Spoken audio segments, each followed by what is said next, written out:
প্রিয় গাইস, আসসালামু আলাইকুম। আশা করি ভালো আছেন। আমিও আপনাদের ভালো আছি। দেখেন সাইডে পানি আর অনেক লোক দাঁড়িয়ে রয়েছে সাইকেল নিয়ে নদী পার হয়ে যাওয়ার জন্য হুন্ডে নিয়ে। এই যে ওইটা আমার শালা পিছিয়ে দাঁড়িয়ে রয়েছে। তো নৌকের মধ্যে উইটে আমরা পার হয়ে চলে যাব। তো এখানে অনেক লোকজন দাঁড়িয়ে রয়েছে একটা নৌকার কারণে। দেখছেন নৌকা হলো একটা, সে কারণে এই জায়গাটা দেখা যাইতেছে অন্ধকার দেখা যাচ্ছে। কেন জানেন? বেলাটা নিচে গেছে গা, সন্ধ্যা হয়ে আসতেছে।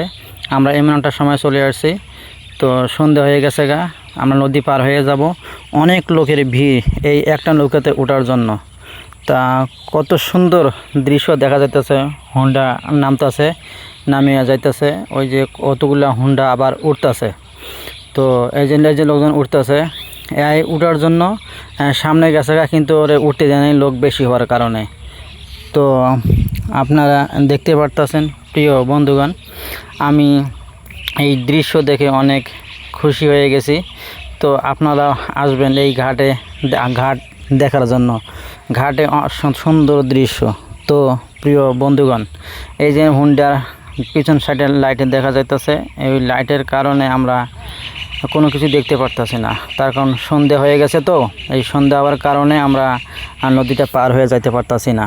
তা প্রিয় বন্ধুগণ, ওই যে সন্ধে হয়ে গেছে, দেখছেন কত লোকজন দাঁড়িয়ে রয়েছে নদীর এপারে ওপারে। দুই সাইডে লোক হলো একটা, তাতে হলো ছোটো নৌকা হওয়ার কারণে আমরা যাইতে পারতাছি না। প্রিয় বন্ধুগণ, আমি এখন শেষ করব।